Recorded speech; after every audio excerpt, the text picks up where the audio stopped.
Welcome to Bandit's Keep. I'm Daniel. This week's video is inspired by, as many videos are, conversations over on my Discord. So if you're not part of my Discord server, check the description. There is a link. Join up. It's fun over there. Anyways, there was a conversation about somebody wanting to run a certain system, and then somebody else had mentioned you could run this. It's basically the same. And then we kind of went into this back and forth about why do we run a system, right? What makes a system a system? What reasons do we want to run a certain system? Now, I'll start off by saying, just in case you're new to the channel, that I am one that sticks very much by the idea of make D&D your own. In fact, I've already made a video called something like that. I'll put a link. Anyways, I believe that ultimately you should build your own system. I think that's the ultimate of D&D. And when I say D&D, I mean fantasy RPGs. Take what you like from different systems you've tried, create some rules at your table with your players, and make it your own. Play the game that you love to play. That's ultimately my philosophy. However, as I say that, there are reasons why that I play certain other games. So for the most part these days, I'm running my own version of original Dungeons & Dragons. I'm using the Chainmail combat system and some other stuff and then turning it into its own game called Unchained. If you follow my podcast, you can get all the information about that and a link to the playtest. In fact, I'll put a link to the playtest here too if you want to mess around with it.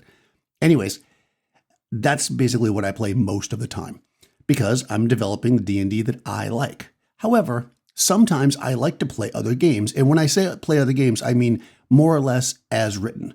Again, I'm not saying that any of these games that I'm going to talk about are perfect and that you shouldn't house rule them. You should. But why do I pick them up? Like if I said, I'm going to run this, I generally will run it as close as possible to the rules, settings, the way it's designed. That's why I'm running that game. I actually started making a list and I ended up with about 15 different games I want to talk about. But what I'm going to do here is I'm going to stick to fantasy and I'm going to stick to games that I have, I would say, a decent amount of experience with. That means that I've played in or mostly run more than a dozen. And in fact, most of these, you're probably talking 30 or 40 or 50 sessions.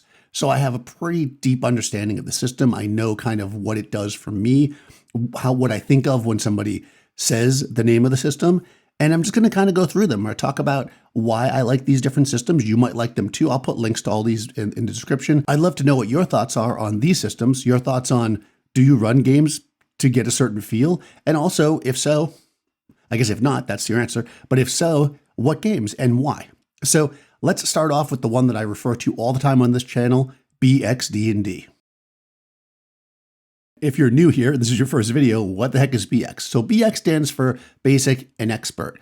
It was a set of rules that came out in 1981, I think. The one that I learned when I was a little kid, and the one that was effectively rewritten into OSE, which is probably maybe more well known by people if they're just getting into the hobby. So BX is a very simple rule set. It's a interpretation, if you will, of original Dungeons & Dragons. And I make a point of saying that because when BX came out, Advanced Dungeons & Dragons was already out. And BX went kind of sideways from it. They are different, and we'll talk a little bit about Advanced Dungeons & Dragons next. But it's a simplified version of D&D on some level, but very robust. So it's simplified in that you don't have Barbarian, Paladin, Ranger, you just have Fighter, right? It's not simplified in the other way. You don't have a lot of kind of depth and detail into grappling rules and things like that. All that stuff falls into Advanced Dungeons & Dragons. BX is one of the most popular games to use as a baseline for any retro clones, D&D retro clones. If you start looking at a bunch of them out there, you'll see that their core is BX. Why do I play BX though? Let's say instead of OSE or instead of Labyrinth Lord or one of the many clones, because I am specifically saying that. Part of it is nostalgia for me anyways, though not that much of it, to be honest. I think that BX is one of the best procedural games that you can play.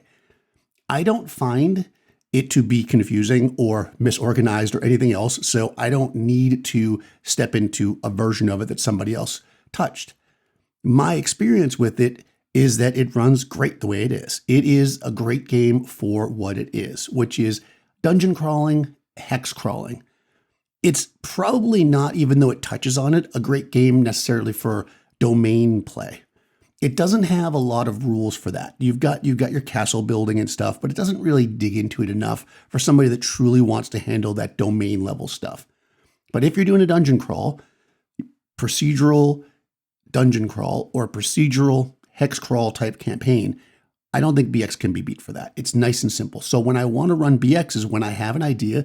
Usually if I write an idea for a dungeon, if I say, you know what? I have this dungeon idea that I want to run my players through. I will often think of BX as a system to use for it if I'm not using my own homebrew. Another thing I'll add on to this, and not a reason why I personally pick it up right this second, although I do often read it front to cover, front to back, because I think that it's a great book to read.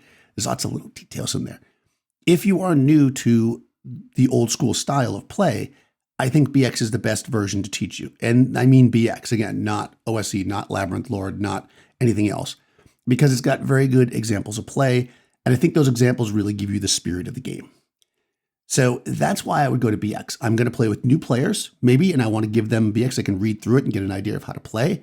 I'm going to do something procedural, like a dungeon crawl, or I'm going to play solo procedural, let's say hex crawling. I think the hex crawling rules are really good and they work really well in BX.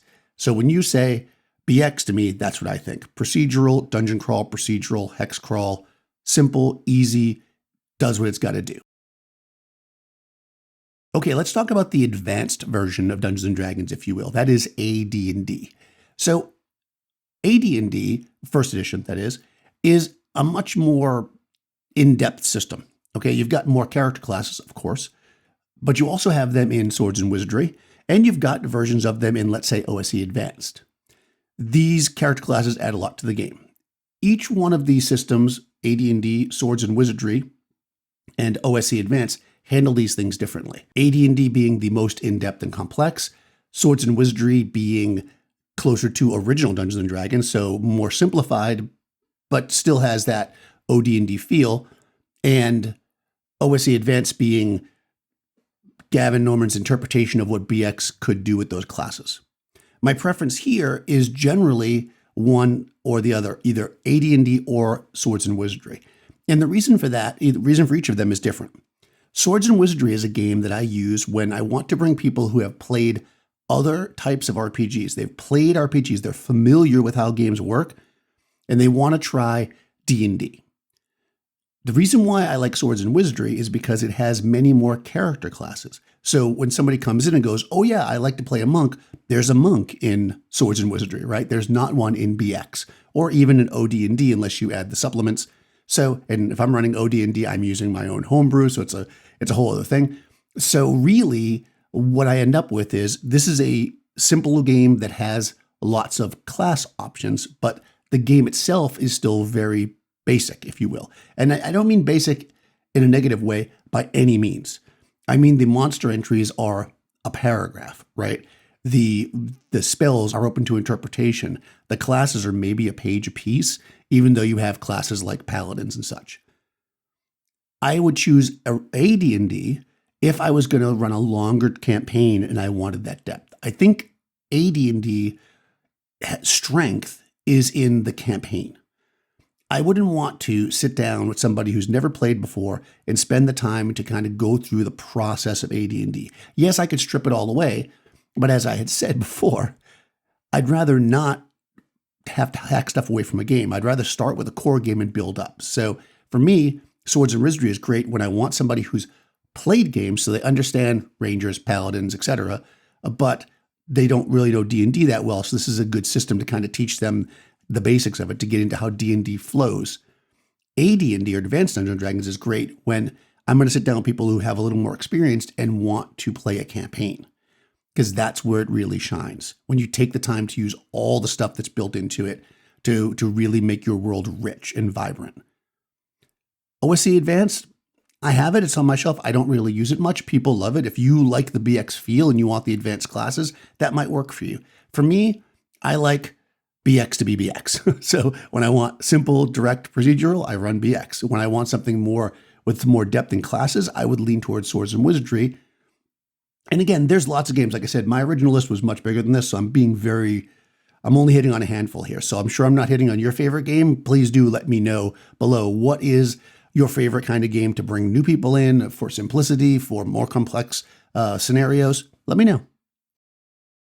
Stepping away from the D&Ds as it would be, because everything I've talked about so far is Dungeons & Dragons or a clone of, Let's talk about HYBRIA. While HYBRIA is technically a retro clone, I guess, because it more or less functions like Advanced Dungeons and Dragons, but is simplified in some areas and enhanced in others. The reason why I go to it is not to have that classic Dungeons and Dragons experience as much as to experience the world.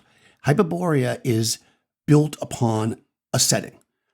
It feels like the creator built the setting first and then added in the rule sets for the different classes and stuff to work. It is swords and sorcery in the term that I like, swords and sorcery, where it's got a good mix, right? It's magic is kind of dangerous. There's a lot of kind of interesting cultures that you deal with. There's some weird science stuff going on. You know, it's got Lovecraftian vibes. It's got Clark Ashton Smith vibes. It's got all the vibes for that. HYBRIA I play for the setting. Now, it is a great system. If you wanted to play a simplified version of AD&D, you could use the rule set outside of HYBRIA. I really wouldn't. For me, HYBRIA's setting is the reason to run. And what I really love about it is that each domain, if you will, or each area of the world has only a handful of paragraphs written about it. Very evocative text that get your mind going. If you've read enough old school, sword and sorcery and sci-fi novels, you read these chapters that or paragraphs as it would be about these about these areas, and you're just like, oh yeah, I know what I can run there, and you do it. It's not so overloaded that you need to remember all kinds of people's names and all this other stuff, which is what I don't really love about some really fleshed out, for lack of a better word, settings like the Forgotten Realms or even Greyhawk to some level. If you're playing in the Forgotten Realms with people that really love the Forgotten Realms, they will call you out on, not using somebody's middle initial properly. I exaggerate. HYBRIA is more open-ended, but yet it still has a very set feel. So when you sit down to play HYBRIA, you have an idea of how the adventure is going to go as far as style, right? It's got a certain style to it, a sword and sorcery style as it would be. And that's what I love about it. When I play in HYBRIA, I want to play that world. I want to play the world. I want to know about the various cultures. I want to explore the giant, beautiful map, which is behind me. That's why I play HYBRIA. Rule set, great. Extra combat options, very good, actually. Why do I play it, though? The world. The Final Fantasy game that I'm going to talk about here, not the video game Final Fantasy, is Dungeon Crawl Classics. How could I not? People have been shouting at the video the whole time. How could I not mention Dungeon Crawl Classics? Dungeon Crawl Classics, or DCC, is a very cool game. And it has a little bit more of a modern flair, if you will. It's got the 3 saving throws from 3rd edition. It uses target numbers for the most part. And it's very well put together with a really great system. But what makes Dungeon Crawl Classics work, and what is the base of Dungeon Crawl Classics, is the charts and the randomness. DCC is famous for being a book that's like this thick. Like 80% of that is the spells, because every spell has at least 1 page. Every time you cast a spell, you roll, you get different effects, and it's not random effects. It ramps up. So the higher you roll, the better the effect is. And there's ways to modify it using the rule set. You can burn points of your strength to get a slightly better thing. You can use luck. So there's lots of different ways to make your spells better and worse. So when I say random, I don't mean like that. It also has lots of crit tables, and these crit tables are by what type of creature it is. Fighters get better and better crit tables. What die you roll on it changes as you level up. So again, the more powerful you are, the more likely you are to do a really serious crit. It's not like everybody's rolling on the same table and your first level magic user with a dagger suddenly, kills the 20 hit die dragon because they got a crit. That's not the kind of randomness that's here. It's really scaled up and put together properly. The other thing DCC does is it really tries to dig into the kind of old school science fantasy vibe, Weird Tales, with allowing you to do interesting stuff. Like, for instance, I talked about this before, the mighty deeds for the fighters. Your halflings are a little bit different in this. I already talked about the spell casting, but there's also corruption. There's also mercurial magic. So some of the spells that you cast just have weird side effects. There's spells for making magic swords and making staves. There's basically an open-ended world, but lots and lots of tables and funkiness. TCC is one of these games where If you like the simple, and maybe this doesn't sound simple, OSR type vibe, even though I wouldn't really necessarily categorize DCC as OSR, but you want your characters to be powerful, DCC is a good system. Characters are much more powerful in DCC. Spells come much easier. You cast much more spells, or many more spells, I should say, in DCC than you would in any of the games I've mentioned so far. You get, again, special combat actions if you're a fighter. Thieves can use their luck to succeed a lot more often. So you end up having characters that are a lot more capable in DCC than you do in any of the games I've mentioned, especially at lower levels. Some people have said that it can become hard to negotiate at higher levels. I don't necessarily agree. I played 5th, 6th, 7th level DCC and it's fine. Everything scales up. It's really fun. Also, if you've never looked at any of their modules, they have some of the best, coolest modules ever. So if you don't have an interest in playing the system, but you just want some cool modules to be inspired by, I definitely recommend DCC.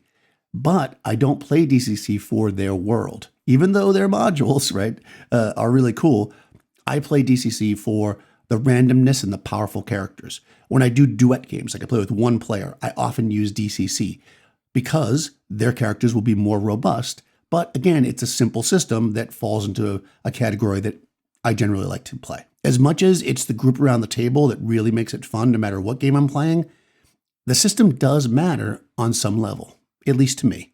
So let me know 2 things in the comments. What systems you love, why you play them, if there's a reason, or if you don't play any system for any particular reason, then why do you play a game if you don't play it for the system or the setting or whatever? What reason do you have to play it? Finally, down there, let me know if you want to see another video like this where I cover other genres like Westerns and sci-fi, because some of the games, I think 7 of them were non-fantasy. I wouldn't strictly say fantasy anyway. So I don't know. I don't know if this channel's that interested in those other genres, so let me know and I'll talk about it. Anyways, thanks for sticking with me through this. If you enjoyed the video, please do like it if you haven't already. Subscribe to the channel, do all that good stuff. Oh, by the way, I've got some new t-shirts, so check out my t-shirts if you are a hex crawler or anything else that helps support the channel, and I'll talk to you soon.